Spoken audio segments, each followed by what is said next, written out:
Hello guys, welcome back to English literature classes. Today our topic is Wordsworth as a poet of nature.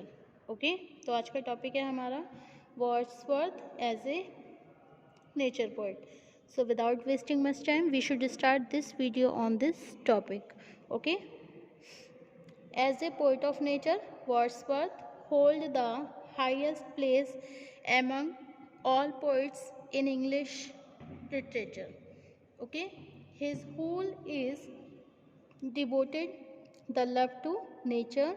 Thought at different ages his love change its aspect. For example, in the beginning of his life he loves nature for its outward attraction, but this love leads him to emotional as well as mystical love to nature. Okay, nature poet के रूप में Wordsworth का English में सभी पोइटों के बीच में उच्च स्थान है. His whole is devoted to love to nature. उनका पूरा जो लव है वो किसके प्रति है? नेचर के प्रति है, प्रकृति के प्रति है. Though at a different age his love change. यद्यपि अलग अलग एज पर उनका लव भी चेंज हुआ है. इट्स एक्सपेक्ट, इनके जो पहलू हैं, फॉर एग्जाम्पल उदाहरण के तौर पर कह सकते हैं, इन द बिगनिंग शुरुआत में, हिज लाइफ ही लव नेचर, शुरुआत में ही, ऑफ हिज लाइफ अपने जीवन के शुरू से ही, मतलब शुरुआत से ही वो नेचर के प्रति उनका शुरू से ही बहुत ज़्यादा प्यार था.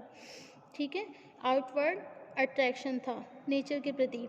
But this love leads him to emotional as well as mystical love to nature. और यही लव उनको इमोशनल की तरफ ले गया एज ए मिस्टिकल लव, और उनका ये मिस्टिकल लव किसकी तरफ बढ़ गया? नेचर के प्रति बढ़ता गया.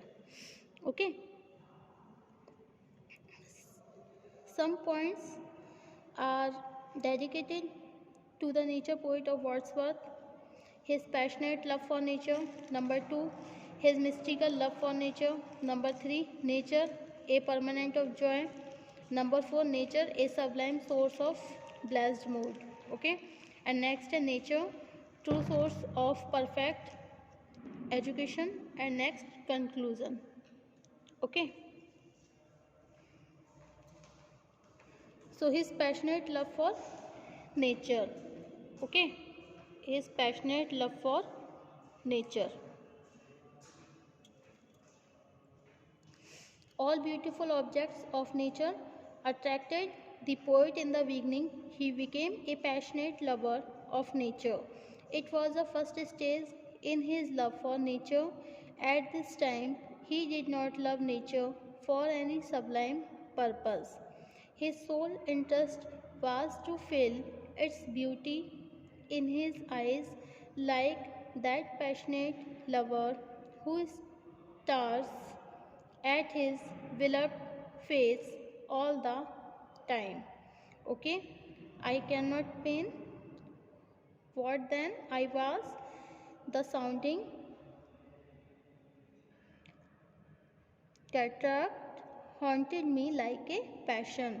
As the passionate lover loves all parts of his beloved's body, Wordsworth loved waterfalls, mountain, dark deep, wood. Wordsworth को सबसे ज़्यादा किससे प्यार है? वाटरफॉल, जो झरने होते हैं, पर्वत होते हैं, गहरी घाटियाँ होती हैं, जंगल होते हैं, इन सब से उन्हें प्यार है. Their colour, shape and size attract him. इनका रंग और इनका आकार और इनका साइज, ये सब उन्हें बहुत ज़्यादा आकर्षित करती हैं. His sole occupation was to devote as much time as possible among beautiful objects of nature. Okay, the tall rock, the mountain, and the deep and gloomy wood, their colors and their forms were then to me, okay, an appetite. The love was so physical that he could not retain the images of any object in memory. Okay, a feeling and a love that had No need a remove charm by thought supplied nor any interest unborrowed from the eye. Okay. Next है his mystical love for nature. His mystical love for nature. Next point है हमारा.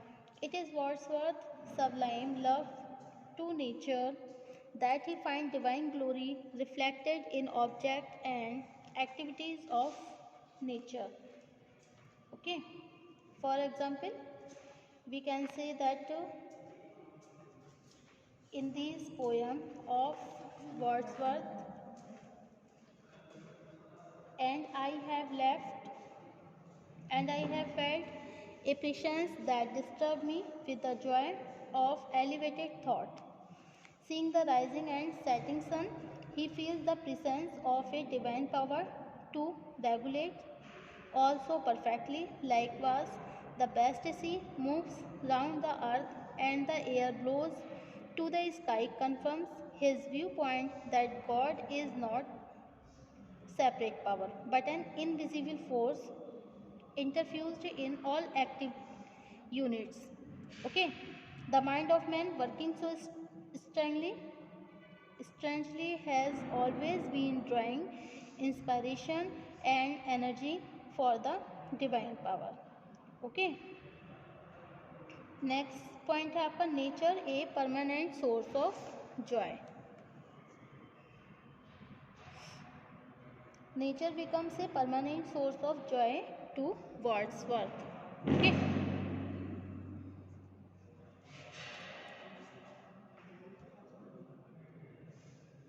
The beauty of nature fills the poet's heart with true joy.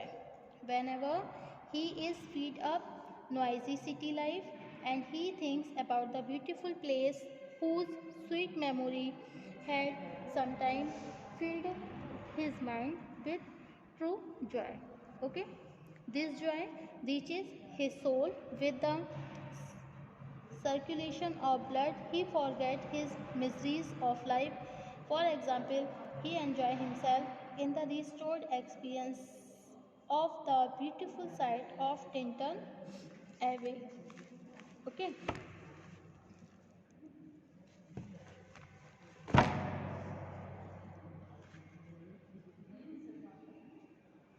Next है nature a sublime source of blessed mood. Next topic है आपका nature is sublime source of blessed mood. Sweet memory of beautiful object of nature fills the poet's mind with true joy. This joy reaches his soul with the circulation of blood and transport his mind into that sublime mood in which he succeeds in recognizing the hidden reality of all things. In this state, he resolved all the complex ambiguities of human world. All secrets are disclosed, nothing remains mysterious, and every activities of the universe become intelligible to his mind. Okay. Next point है nature, a true source of perfect education. Okay.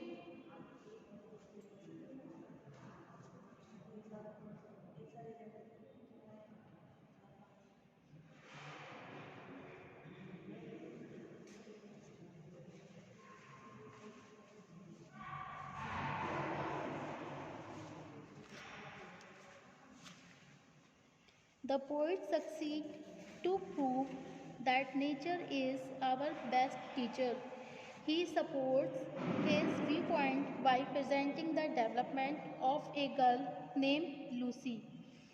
She grew in open nature. She faces sun, heat, as well as cold winds. Her life is free from the artificiality. Okay, nature is her teacher. She gets education in the most untraditional way. Open nature becomes her look. She play everywhere and feels the nature is keeping a watchful eye on her to encourage good feeling and discourage vices. Okay.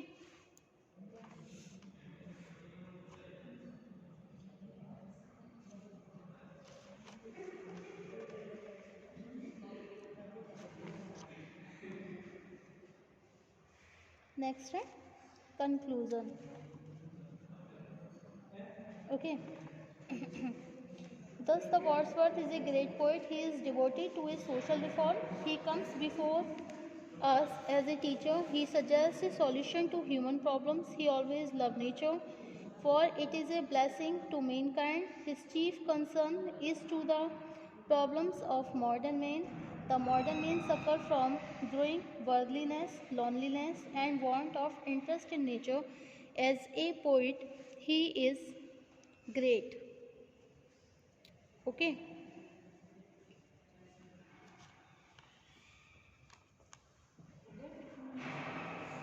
Wordsworth is a true worshipper of nature. He is highly disappointed seeing modern Christians. They have no interest in nature.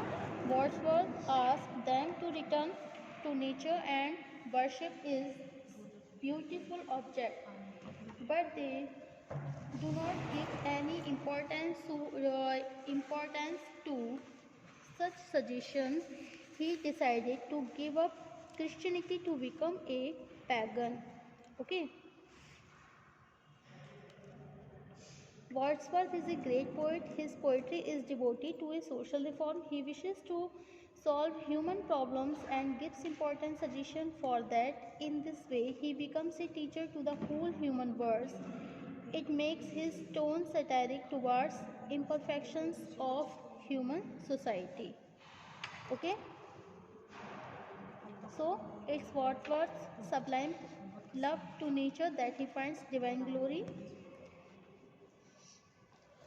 reflect in objects and activities of nature. Thank you for watching my YouTube channel. Thank you so much.